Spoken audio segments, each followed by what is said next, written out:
Bueno, buenos días, ¿cómo están? Mi nombre es Andrés Jaramillo, residente de Medicina de Urgencias. El día de hoy, en conjunto con el Departamento de Medicina Interna de la Universidad de Antioquia, eh, vamos a hablar un poco sobre cómo aplicar terapias de soporte ventilatorio no invasivo en los pacientes con neumonía por SARS-CoV-2. El asesor fue el doctor Daniel Pérez, urgentólogo de la IPS universitaria. Entonces, este es el abordaje que les propongo. La idea es que, sin ahondar mucho, hablemos un poquito de la fisiopatología de la neumonía por COVID y del síndrome de dificultad respiratoria aguda. Abordemos también los principios de la ventilación mecánica no invasiva y la cánula de alto flujo. ¿Por qué son importantes estas terapias? ¿Cuáles son los beneficios y los riesgos del uso de estas terapias? Reconocer a qué pacientes se benefician de estas terapias y cómo voy a escoger si mi paciente va para cánula de alto flujo, para ventilación mecánica no invasiva o es indistinto. Reconocer tempranamente qué paciente definitivamente hay que intubar y evaluar, digamos, en el contexto de la pandemia actual, cuál es la validez del uso de los predictores de falla y un poquito cómo se titulan estas terapias para terminar entonces con unas conclusiones. Entonces, dentro de la fisiopatología tenemos que la infección por SARS-CoV-2 consta de 3 fases. Una fase inicial en la que el paciente es asintomático, que dura entre 2 y 3 días. Está escrito que puede durar hasta 14 días en algunos pacientes. Una fase sintomática en la que el paciente tiene principalmente síntomas respiratorios superiores y se puede presentar además con síntomas gastrointestinales. Y finalmente, cuando la infección avanza o progresa, termina desencadenando un síndrome de dificultad respiratoria aguda, que principalmente se caracteriza por tener una falla ventilatoria hipoxémica. Listo, entonces tradicionalmente hemos definido el síndrome de dificultad respiratoria aguda de acuerdo a la definición de Berlín, que fue propuesta en el 2012, en la cual nos hablan que un paciente con SRA debe tener infiltrados bilaterales ocupantes de espacio, debe tener o puede tener una alteración de la microcirculación con compromiso del gasto cardíaco y definitivamente alteración en la ventilación perfusión con un shunt pulmonar secundario a la hipoxemia. Estos son los criterios de la definición actual de síndrome de dificultad respiratoria. Entonces tenemos como primera medida, estos pacientes deben cursar con una infección durante los 7 días previos al inicio de los síntomas. Lo que habitualmente se observa es que los síntomas inician en las primeras 72 horas después de la infección. Tener opacidades bilaterales en la placa de tórax o que se puedan evidenciar en la tomografía y que no sean secundarios a edema pulmonar de otra etiología. La severidad del síndrome de dificultad respiratoria, pues lo definimos de acuerdo al nivel de la relación de la PAFI. Como leve, un paciente con una PAFI entre 201 y 300, moderado el paciente que tiene una PAFI entre 101 y 200 y severo el paciente que tiene una PAFI menor de 100. Y todo esto se corresponde con una mortalidad que en su orden sería del 27% para la leve, 32% para la SRA moderado y 45% para el SRA severo. Listo. Y estos pacientes también se caracterizan por tener un PIB mínimo de 5 centímetros de agua, que que se puede evidenciar entonces cuando se utilizan estrategias de ventilación mecánica no invasiva. Esto es, digamos, las tres principales etiologías o cuadros que afectan a nuestros pacientes con SRA. Por este lado vemos entonces la presencia de infiltrados bilaterales que disminuyen el volumen efectivo pulmonar disponible y disminuyen la distensibilidad del sistema respiratorio. Entonces, como consecuencia clínica tenemos fuga de aire alveolar y una lesión pulmonar inducida que puede ser inducida por el ventilador, sobre todo en estos pacientes que utilizamos ventilación mecánica no invasiva, que no podemos tener un control total sobre los volúmenes corriente que estamos administrando, lo que puede ocasionar sobredistensión y ateletrauma en estos pacientes y una disminución consecuente o una caída del gasto cardíaco. El compromiso de la circulación, de la microcirculación pulmonar, que termina también impactando directamente el gasto cardíaco, y todo esto se da pues en el contexto de un imbalance en los mecanismos de ventilación-perfusión, lo que termina impactando entonces sobre la presencia de shunts pulmonares y el aumento de la presión arterial de oxígeno en algunos casos. Entonces, dentro de los principios básicos del soporte no invasivo, ¿qué consideramos soporte ventilatorio no invasivo? Sería entonces cualquier forma de soporte ventilatorio administrado que sin necesidad de intubación orotraqueal. En términos grandes, la finalidad del uso de estos dispositivos es evitar una intubación. La idea con estos dispositivos es no tener que intubar a nuestros pacientes y se va a desarrollar principalmente en el contexto de una falla ventilatoria de etiología hipoxémica o de etiología hipercápnica. Y digamos que tradicionalmente se tienen unas indicaciones claras para el uso de cada una de estas terapias dependiendo de la etiología de la falla ventilatoria. Entonces, en la ventilación mecánica no invasiva, como principio, cuando tenemos una injuria respiratoria aguda de etiología hipercápnica, la principal característica o la principal ayuda que nos puede ofrecer la ventilación mecánica no invasiva en estos pacientes es mediante la disminución del uso de músculos accesorios y por el aumento del volumen corriente, aumentar la ventilación alveolar y disminuir la presión de CO2. Y en el contexto de la injuria respiratoria hipoxémica, la idea de la aplicación de la ventilación mecánica no invasiva es asegurar una PO2 adecuada, también esto propiciado por el aumento del volumen corriente y disminuir el colapso de los espacios aéreos y la ocupación alveolar en el contexto de la implicación que esto tiene en la ventilación perfusión y en la presencia de shunts intrapulmonares. Entonces, ¿qué tenemos como hallazgos en la literatura importantes acerca de estos dispositivos de ventilación mecánica no invasiva? En el 2016 se publicó este estudio en el que se comparaba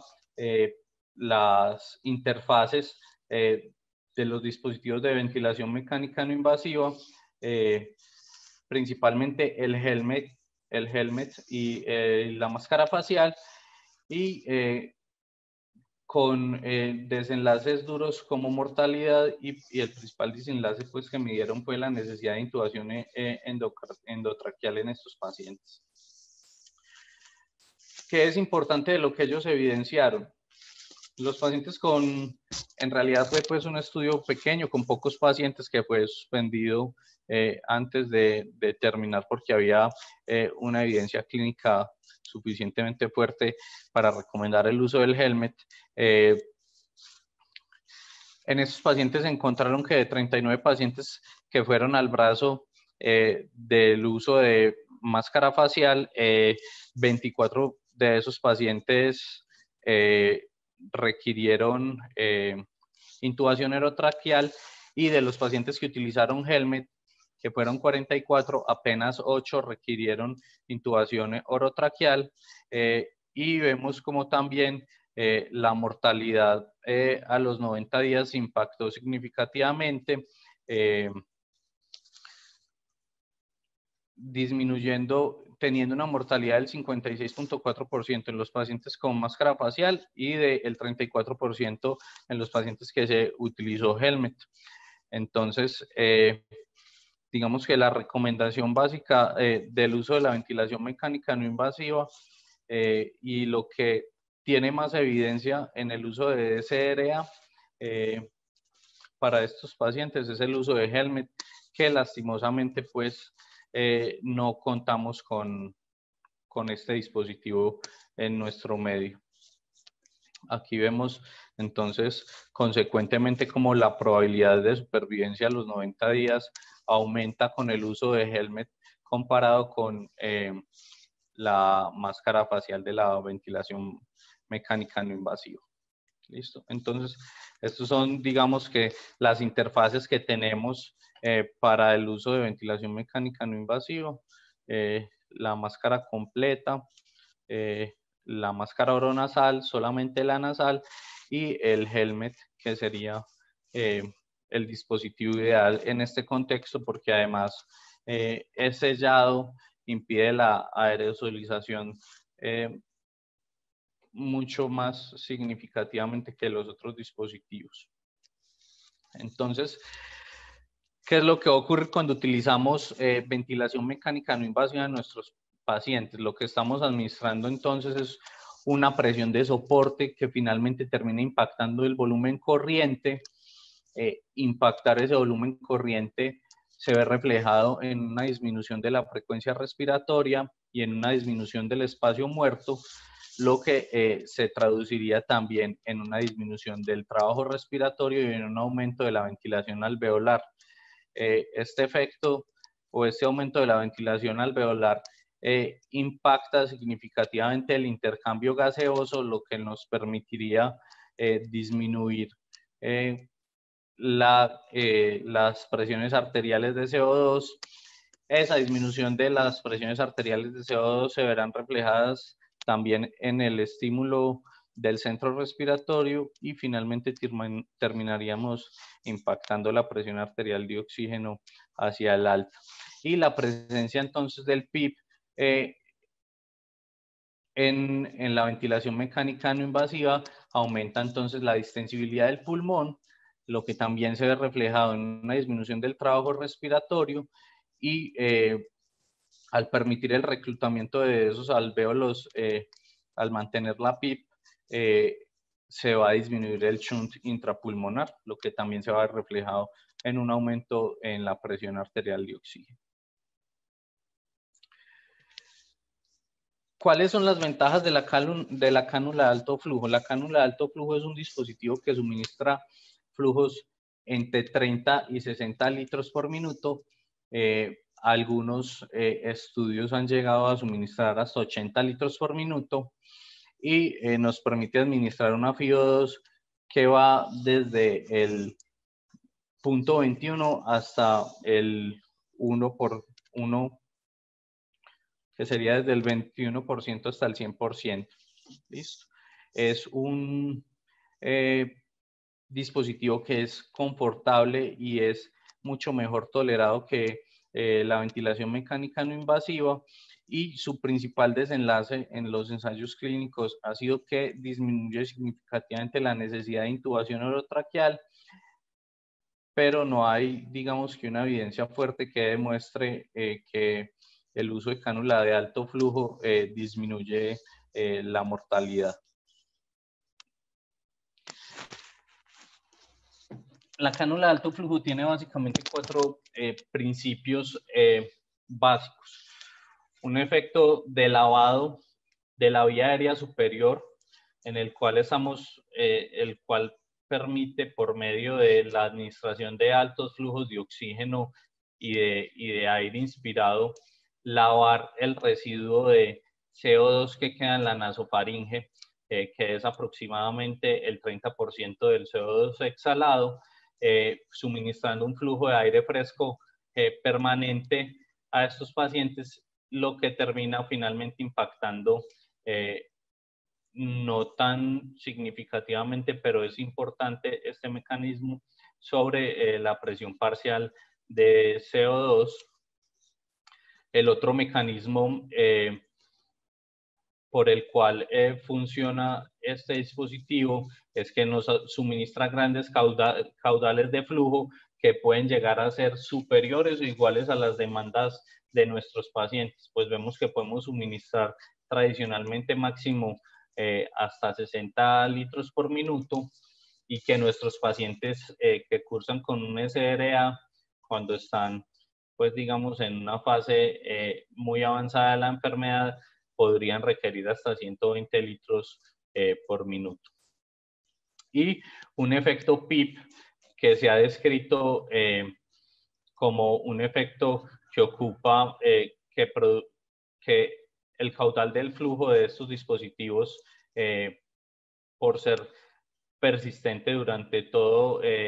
la vía respiratoria superior y el árbol bronquial, terminaría impactando con una presión positiva al final de la inspiración, que se describe entre 5 y 8 centímetros de agua, pero que esto puede variar pues dependiendo del flujo principalmente. Y una cosa muy importante que nos permite la cánula de alto flujo es que al ser un dispositivo que nos suministra un flujo de aire en condiciones ideales, es decir, con una humedad relativa al 100% y a una temperatura que varía entre 35 y 37%, 35 y 37 grados centígrados, pues nos va a permitir, en comparación con las estrategias de oxigenación tradicionales y la ventilación mecánica no invasiva, mejorar el aclaramiento mucociliar y le va a permitir al paciente preservar sus mecanismos de protección de la vía aérea, como la tos. Entonces, ¿cómo funciona la cánula de alto flujo? La cánula de alto flujo nos da una presión inspiratoria que no es, digamos, tan alta como en la ventilación mecánica no invasiva, pero es considerable. No impacta significativamente el volumen corriente, pero al aumentar la fracción inspirada de oxígeno, vamos a impactar entonces vamos a encontrar una disminución en la frecuencia respiratoria. La presencia de ese PIP del que hablábamos ahora va a aumentar la distensibilidad del pulmón, lo que también va a impactar en el trabajo respiratorio de nuestros pacientes. Y al haber un flujo de aire constante con un PIP que es pequeño pero que está presente, va a aumentar la FiO2 alveolar, lo que se va a traducir en una disminución del shunt intrapulmonar y en un aumento de la presión arterial de oxígeno. Este mecanismo de lavado del CO2 que se da principalmente en la vía aérea superior, va a terminar impactando el espacio muerto, impactando no tan significativamente la ventilación alveolar, aunque sí va a impactar el intercambio gaseoso al barrer esos residuos de CO2 que caen en la vía aérea superior. Pero digamos que este impacto no va a ser tan significativo como en la ventilación mecánica no invasiva en la disminución de las presiones arteriales de CO2. Entonces, ¿por qué son importantes estas terapias? La idea con estas terapias es evitar una intubación innecesaria. Está claro que la intubación orotraqueal tiene muchas más complicaciones que el uso de estas terapias de ventilación mecánica o de soporte ventilatorio no invasivo. En estos pacientes encontramos significativamente más infecciones nosocomiales, estancias más prolongadas en unidad de cuidados intensivos, obviamente la presencia de un objeto extraño en la vía aérea es peor tolerado, es más incómodo, es más invasivo. Estos pacientes cursan con mayor desacondicionamiento porque la intubación orotraqueal en la mayoría de los casos requiere una sedación más profunda y en algunos casos inclusive relajación, protocolos de relajación en estos pacientes y en definitiva causa una mayor morbimortalidad en comparación con las otras estrategias de ventilación, ¿cierto? Aquí encontramos entonces la asociación entre, este sí es un estudio del año pasado en el que evalúan la asociación entre las estrategias de ventilación mecánica no invasiva con todas las causas de mortalidad por falla ventilatoria aguda hipoxémica. Ellos evidenciaron claramente, si bien no eran estudios de una calidad muy elevada, sí se encontró consecuentemente que el uso de la máscara facial no invasiva contra la ventilación o las estrategias de oxigenación estándar y el uso de cánula nasal de alto flujo en comparación con la oxigenación estándar, pues impactaban significativamente la mortalidad en estos pacientes en los que se preferían las estrategias de ventilación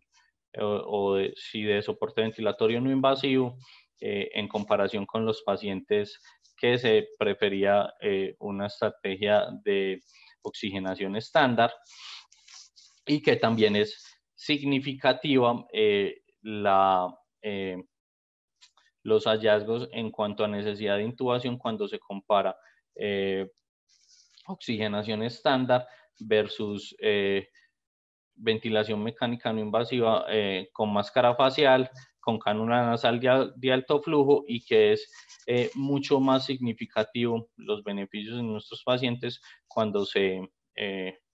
utiliza como interfase en la ventilación mecánica no invasiva el helmet. Entonces, aquí encontramos, este es el estudio Fiorelli que fue publicado en 2015, a partir del cual se estandarizó el uso de cánula nasal de alto flujo. Es, digamos que muy llamativo los resultados de este estudio porque ellos encontraron en falla ventilatoria aguda hipoxémica que la probabilidad de supervivencia era significativamente mayor en estos pacientes que se utilizaba cánula nasal de alto flujo y que la probabilidad de supervivencia era menor inclusive que la oxigenación estándar en los pacientes que se utilizaba ventilación mecánica no invasiva. Digamos que de acá sale una de las recomendaciones que ha sido tradicionalmente y que utilizábamos hasta antes de la pandemia y es de evitar el uso de ventilación mecánica no invasiva en pacientes con SRA e hipoxémico porque la evidencia fuerte para estos pacientes de la ventilación mecánica no invasiva en los pacientes con SRA y falla ventilatoria hipoxémica estaba dada principalmente en pacientes inmunocomprometidos. Aquí vemos entonces cómo la necesidad de intubación aumentó en este estudio significativamente en comparación con el uso de ventilación mecánica no invasiva en comparación con las cánulas nasales de alto flujo. Este es un editorial que salió también el año pasado en un editorial de la Clínica Mayo, en la que ellos hicieron una evaluación de las recomendaciones de las principales sociedades científicas al momento las recomendaciones que ellos daban sobre el uso de ventilación mecánica no invasiva o de cánula nasal de alto flujo, ellos encontraron, o estas sociedades científicas, la Surviving Sepsis, el Instituto Nacional de Salud de Inglaterra y la Sociedad de Tórax Italiana, inclusive la Organización Mundial de la Salud, tienen claro esta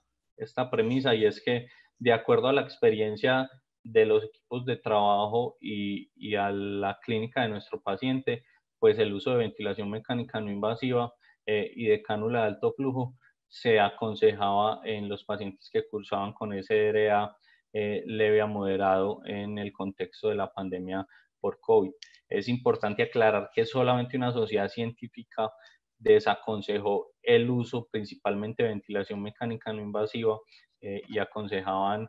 principalmente el uso de cánula nasal de alto flujo, y era, digamos que los australianos los que desaconsejaban el uso de ventilación mecánica no invasiva. Obviamente esto, digamos que con el transcurrir de la pandemia y lo que nosotros hemos visto ha cambiado, pero esas eran como sus recomendaciones. Y aquí hacían una evaluación de los principales riesgos versus beneficios versus riesgos. Entonces tenemos que en la ventilación mecánica no invasiva obviamente es mucho menos invasivo que una intubación, requiere menos sedación o no requiere sedación y le permite al paciente comunicarse lo que podría impactar entonces en una disminución de la presencia de delirium, de síndrome de estrés postraumático y un desorden de estrés que se ve habitualmente en los pacientes que se encuentran intubados.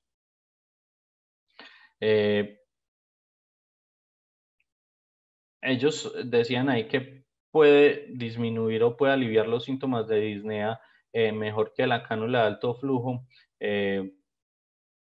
los pacientes hipercápnicos, pero digamos que esto depende exclusivamente del contexto de nuestro paciente, y digamos que no es un beneficio que lo podamos apreciar en todos nuestros pacientes. ¿Cuáles son las desventajas? Y esto es muy consistente en toda la revisión bibliográfica, y es que la aplicación de ventilación mecánica no invasiva al suministrar un caudal de aire, un caudal de gases que no puede ser totalmente controlado, pues nos va a aumentar el riesgo de daño pulmonar por barotrauma y por atelectrauma, y lo que daría lugar pues a que estos pacientes, en vez de tender hacia la mejoría, empeoren. La ventilación mecánica no invasiva, vemos que las interfaces oronasal, la facial y la nasal pues producen más aerosoles. Esto digamos que se reduce significativamente al aplicar una mascarilla quirúrgica sobre el dispositivo, y no va a permitir el aclaramiento mucociliar adecuado al no ser, digamos, una estrategia para suministrar un caudal de gases que esté bien acondicionado, es decir, con una humedad relativa del 100% y a una temperatura que sea más tolerable. Y con respecto a la cánula nasal de alto flujo, comparado entonces con la oxigenación estándar, la cánula nasal de alto flujo impacta significativamente la hipoxia de nuestros pacientes y de alguna manera podría impactar disminuyendo la hipercapnia. Comparado con la ventilación mecánica no invasiva, y obviamente con la intubación, la cánula nasal de alto flujo es mucho menos invasiva y es mejor tolerada, especialmente en el uso extendido. Vemos que los pacientes que están en cánula nasal de alto flujo en estos momentos en nuestras unidades de cuidados especiales o intensivos pueden durar hasta 1 o 2 semanas con cánula nasal de alto flujo como estrategia para la atención de su síndrome de dificultad respiratoria. Como lo decía antes, es mucho más confortable, es mucho más, más adherente su uso que a la ventilación mecánica no invasiva, que finalmente, si bien no estamos abordando directamente la vía aérea, pues es más difícil de acomodarse a una de estas cámaras. Y obviamente pues se preserva el mecanismo de aclaramiento mucociliar, como ya lo habíamos hablado. ¿Cuáles son las desventajas? La cánula nasal de alto flujo pues nos da un PIB que es muy bajito si se compara con la ventilación mecánica no invasiva, y esto puede impactar principalmente a nuestros pacientes que cursen con una falla ventilatoria hipercápnica, y la producción de aerosoles asociado a la máscara, a la cánula nasal de alto flujo, se eleva si se compara con las estrategias de oxigenación habituales, pero ya se ha demostrado que esto se disminuye significativamente cuando aplicamos una máscara quirúrgica encima de los dispositivos.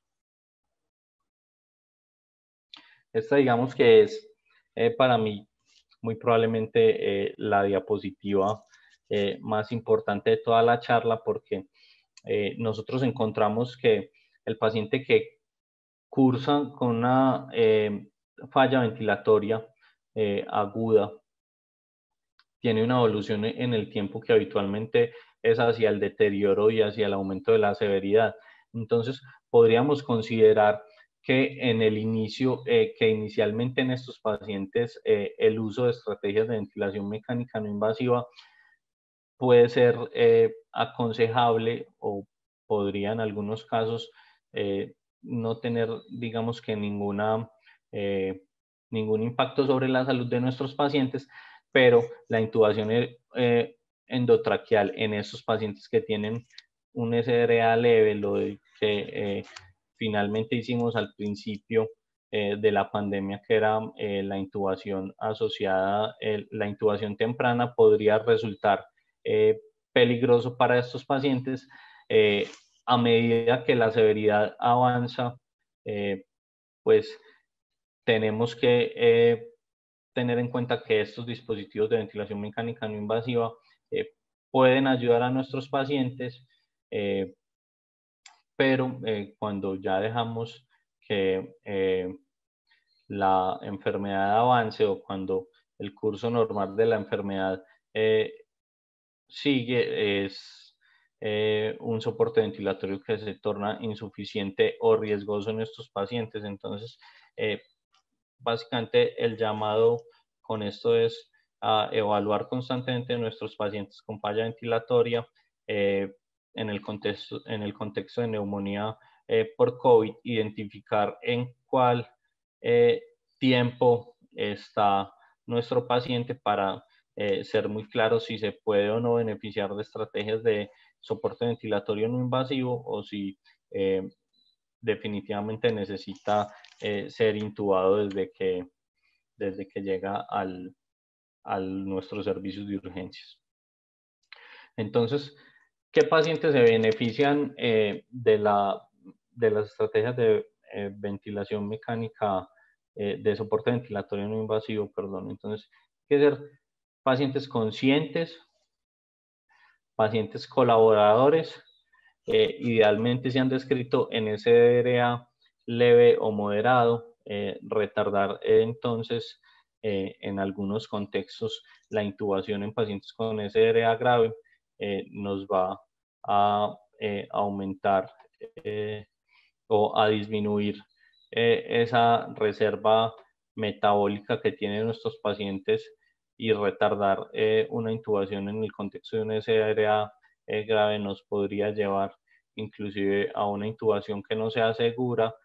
a una intubación en el contexto de un paro cardiorrespiratorio y obviamente pues a ese es al punto al que no queremos llegar. La evidencia es fuerte si hablamos que la falla ventilatoria hipoxémica se beneficia más de la cánula nasal de alto flujo que de la ventilación mecánica no invasiva, y la falla ventilatoria hipercápnica, que no es, digamos,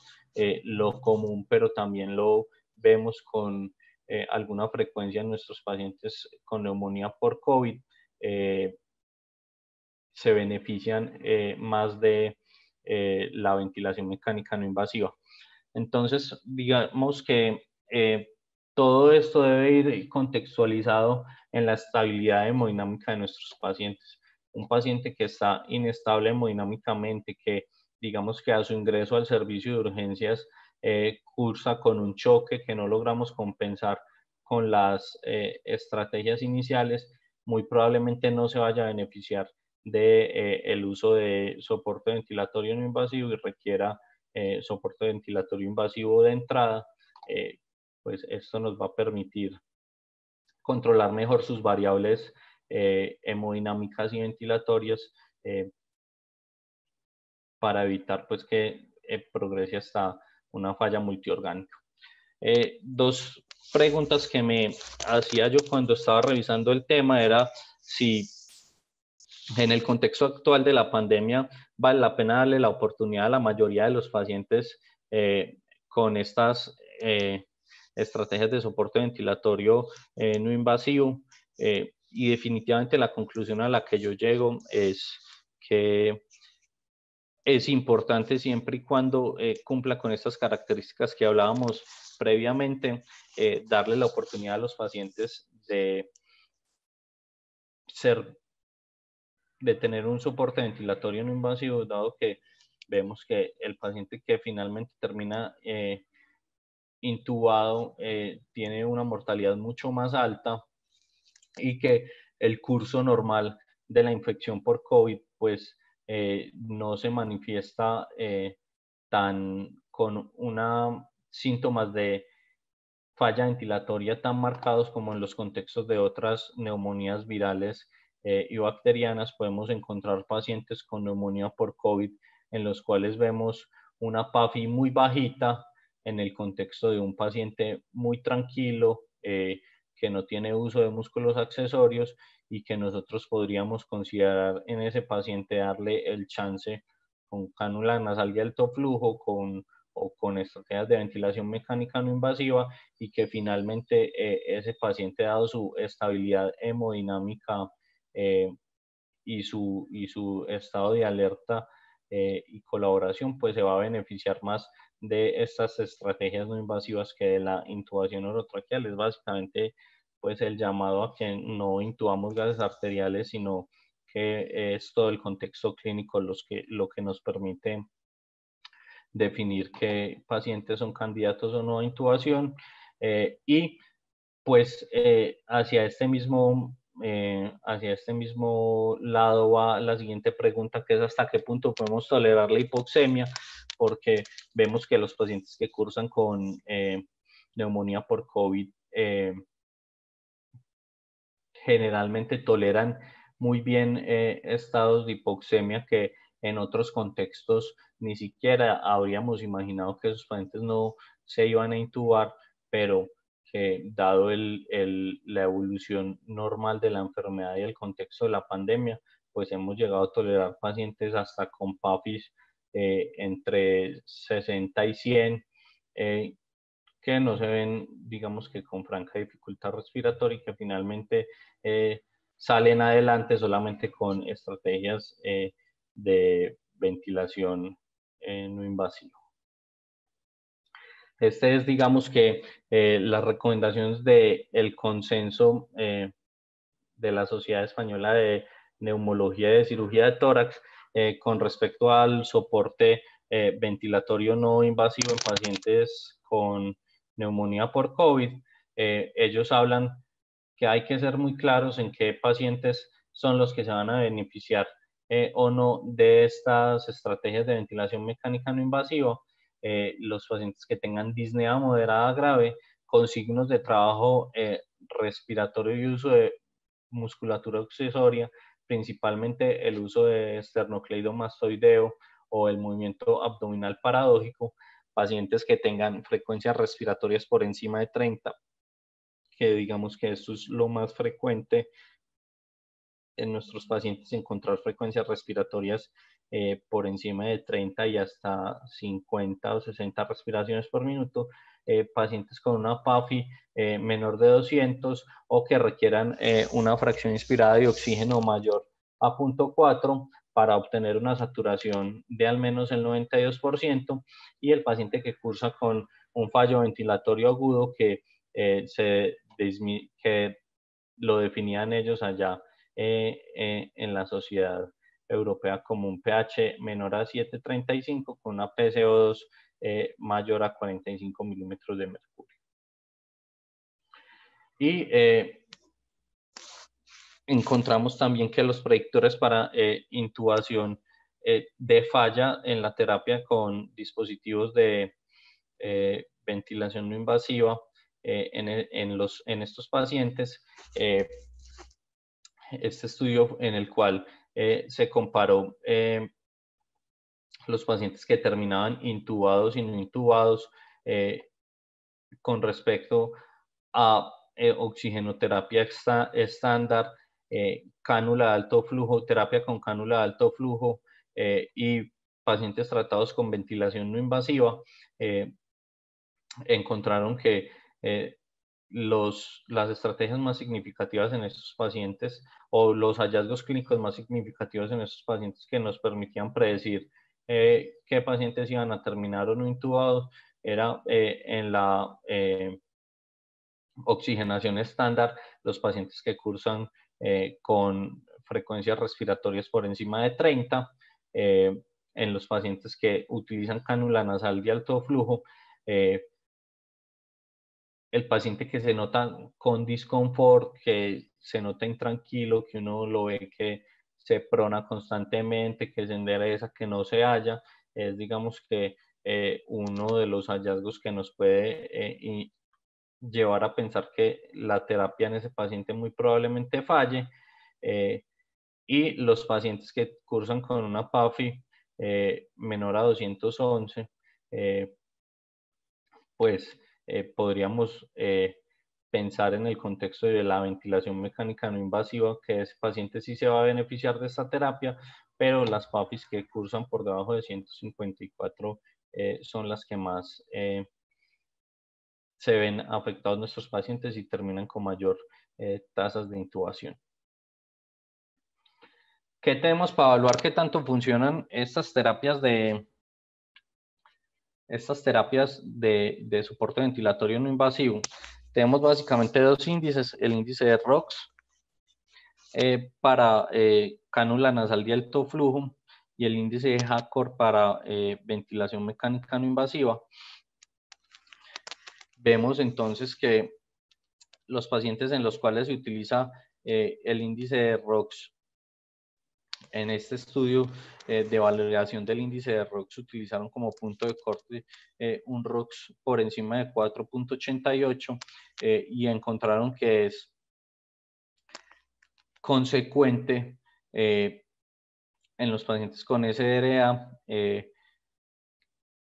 como punto de corte el ROX de 4,88 para prevenir para predecir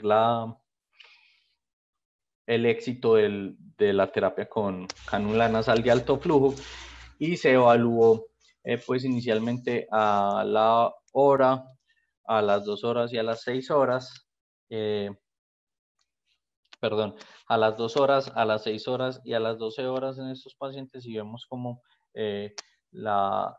probabilidad de intubación disminuye a medida que pasa el tiempo y se mantiene un ROX por encima de 4,88. Y en este mismo orden de ideas, este estudio, que en realidad pues es un estudio pequeñito que tiene aproximadamente 50 pacientes, publicado en la revista de Medicina Intensiva Española, que evaluó los predictores de éxito del tratamiento con cánula nasal de alto flujo en el contexto del falla respiratoria aguda hipoxémica.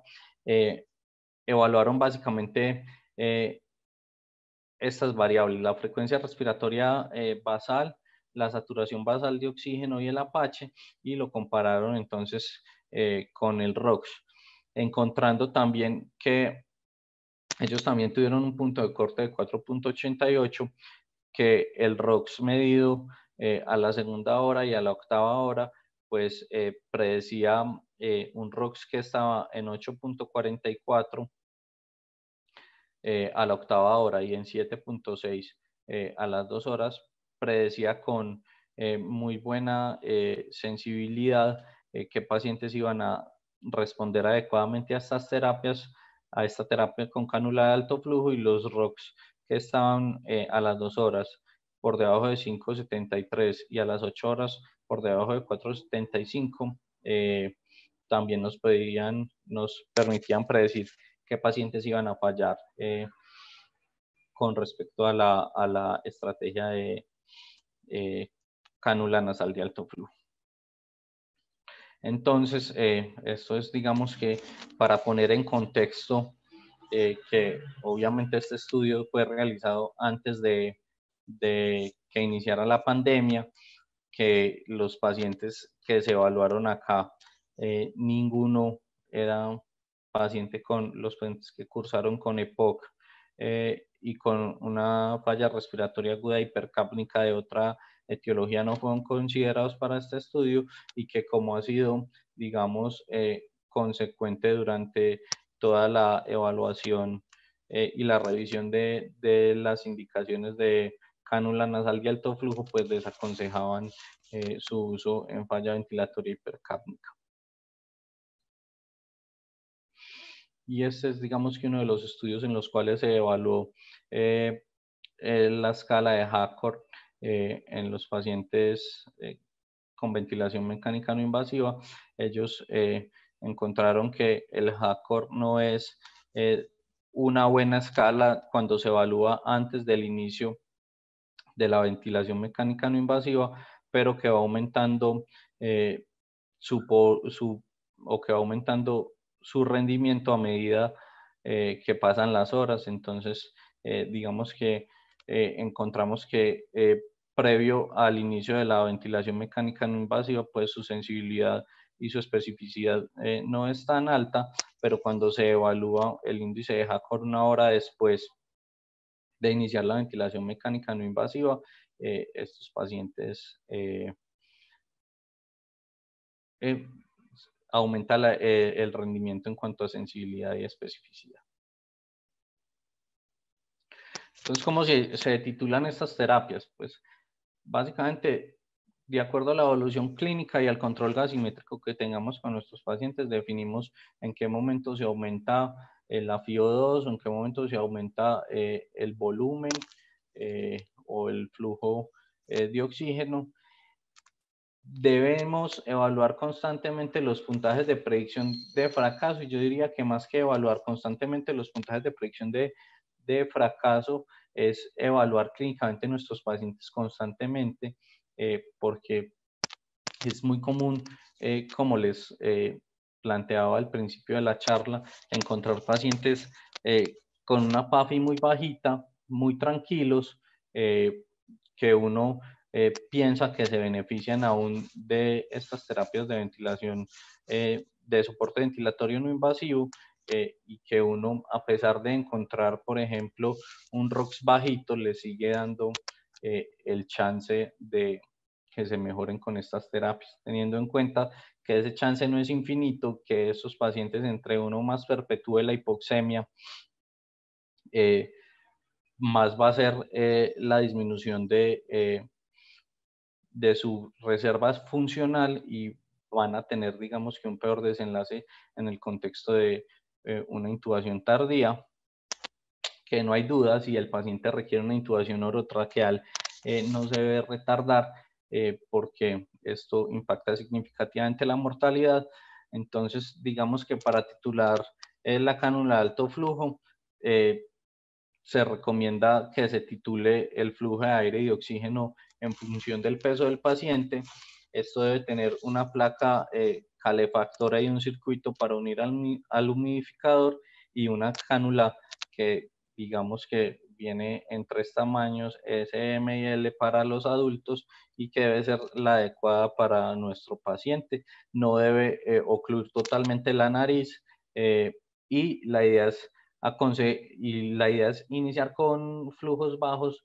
para que nuestro paciente se acostumbre a ir escalando ese flujo a medida que el paciente lo requiera, aumentando también la FiO2 para tener una saturación de oxígeno entre 93 y 97%. Y la idea es pues programar ese humidificador a 37 grados centígrados. Y en cuanto a la ventilación mecánica no invasiva, pues si tenemos un paciente que persiste con hipoxemia, deberíamos aumentar la IPAP de 2 en 2 centímetros, teniendo en cuenta que lo máximo son 12 centímetros de agua. Y la idea es, o el objetivo es tener una saturación de oxígeno mayor a 90%. Y si esta estrategia de aumentar el EPAP no mejora la saturación de oxígeno, entonces aumentar la fracción inspirada de oxígeno. Si el paciente está hipercápnico, subir el IPAP para que haya un mayor aumento del intercambio gaseoso y podamos barrer ese CO2 hasta que tengamos pues un pH normal. Si el paciente está asincrónico con el ventilador, evaluar si tiene contracción del esternocleidomastoideo, si tiene aumento de la carga inspiratoria, considerar subir el IPAP, si hay contracción del abdomen porque hay una expiración activa, bajar el IPAP, y si hay expiraciones fallidas, subir el IPAP y para compensar el autopip. Y si el volumen corriente es bajo, pues